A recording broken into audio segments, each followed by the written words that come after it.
दक्ष प्रजापति ने जब दोबारा विवाह किया तो पहले 10,000 पुत्र उत्पन्न हुए। हर्यस्व संज्ञक 10,000 पुत्र उत्पन्न हुए। दक्ष प्रजापति ने अपने उन पुत्रों से कहा सृष्टि को आगे बढ़ाओ, क्योंकि प्रजापतियों का यही काम था, सृष्टि को आगे बढ़ाना। वो 10,000 पुत्र सृष्टि को आगे बढ़ाने का विचार कर रहे थे, तब तक नारद जी पहुंच गए। नारद जी ने कहा क्या करने जा रहे हो? बोले पिताजी की आज्ञा है सृष्टि का संवर्धन करना। नारद जी तो महात्मा ठहरे। नारद जी ने कहा देखो सृष्टि का संवर्धन बाद में करना, क्या तुमने ऐसी कोई नदी देखी है जो नदी दोनों दिशा में बहती हो, इधर भी बहती हो और इधर भी बहती हो? बोले ऐसी नदी तो हमने नहीं देखी। बोले जब ऐसी नदी का तुमने आज तक दर्शन नहीं किया तो तुम क्या सृष्टि करोगे? बोले तो महाराज ऐसी नदी का दर्शन कैसे होगा? नारद जी ने कहा इसके लिए तपस्या करनी पड़ेगी। और 10,000 पुत्रों को ले जाकर के तपस्या में नारद जी ने बैठा दिया। आज भी वो तपस्या ही कर रहे हैं। वो कौन सी नदी है जो दोनों दिशा में बहती है? बोले वो भगवान की ये सृष्टि है। ऊर्ध्वमूल मधः शाखम अश्वत्थम प्राहुरम्भ्यम छंदांसि यस्य पर्णानि यस्तम वेद स वेदवित्।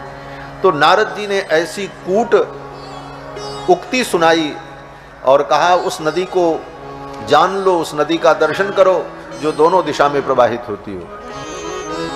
जब उन बालकों ने तपस्या की तो उन्हें पता चल गया कि भगवान परम तत्व हैं, उन्हीं के द्वारा प्रवर्तित ये सृष्टि है। तत्व ज्ञान हो जाने के बाद सृष्टि करने की उनकी जो प्रवृत्ति थी वो प्रवृत्ति समाप्त हो गई। वो भगवान के भजन में लग गए। 10,000 पुत्र तो साधु बन गए। फिर दक्ष प्रजापति ने 1,000 पुत्रों को उत्पन्न किया। फिर नारद जी मौका पा करके पहुंच गए।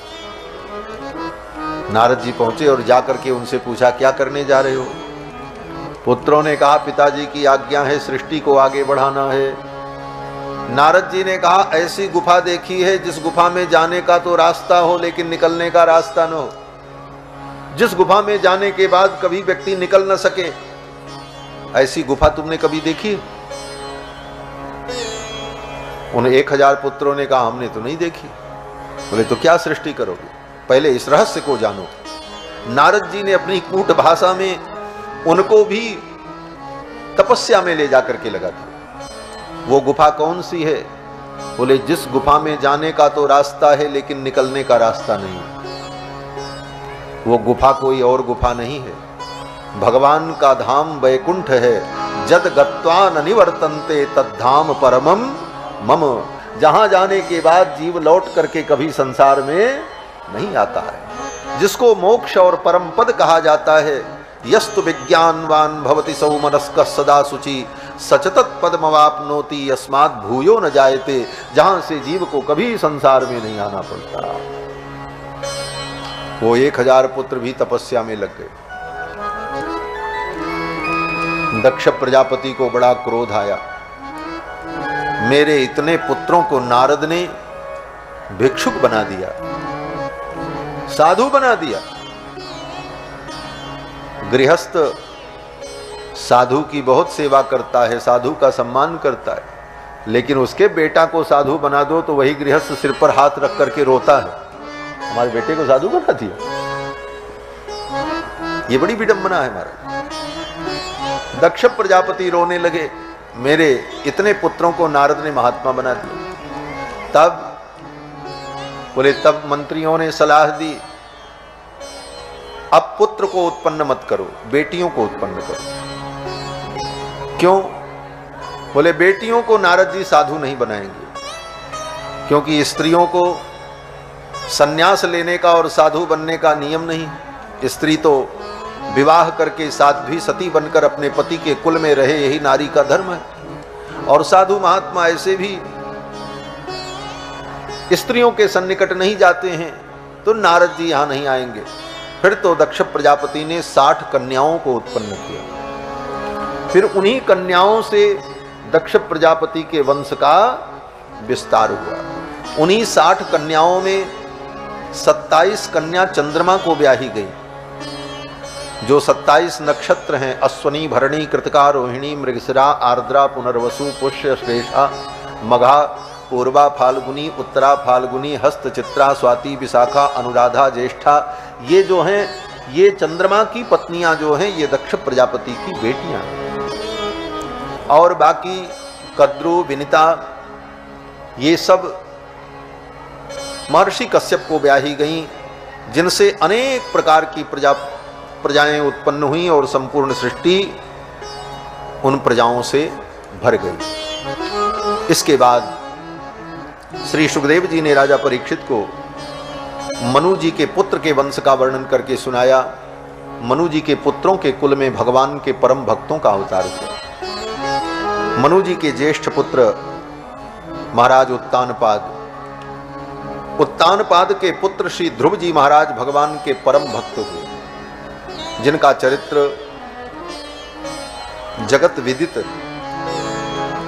5 वर्ष की अवस्था में ध्रुव जी ने 5 महीने की कठिन तपस्या से भगवान का साक्षात्कार प्राप्त किया और भगवान से वरदान प्राप्त करके अचल पद को, अटल पद को, ध्रुव पद को प्राप्त किया। मूल कथा इतनी ही। इतनी बड़ी प्रेरणा ध्रुव जी को कहां से मिली? मनु के पुत्र उत्तानपाद, उत्तानपाद के पुत्र ध्रुव। एक दिन महाराज उत्तानपाद अपनी सभा में बैठे थे और अपनी छोटी पत्नी सुरुचि के पुत्र को, उत्तम को अपने गोद में लेकर के दुलार कर रहे थे। उसी समय बड़ी पत्नी महारानी सुनीति के पुत्र ध्रुव जी महाराज खेलते हुए आ गए, जाकर के पिताजी की गोद में बैठ गए। बगल में सौतेली मां बैठी थी, उसको अच्छा नहीं लगा। सौतेली मां ने हाथ पकड़ा और घसीट करके ध्रुव को नीचे उतार दिया और डांट लगाई। सौतेली मां सुरुचि ने कहा कि नबत्स निपतेर धृष्ण्यम भवानारोढ़ुमर्हति। हे पुत्र, तुम इनके इस सिंहासन पर नहीं बैठ सकते, तुम इनके उत्तराधिकारी नहीं बन सकते। ध्रुव जी ने कहा, क्यों? मैं भी इनका बेटा हूं, ये मेरे पिताजी हैं। सौतेली मां ने कहा, वो सब ठीक है, लेकिन न गृहीतो मया यत्त्वं कुक्ष्वावपि नृपात्मजः। तुम मेरी कोख से पैदा नहीं हुए, इसलिए तुम पिता के इस उत्तराधिकार को प्राप्त नहीं कर पाओगे।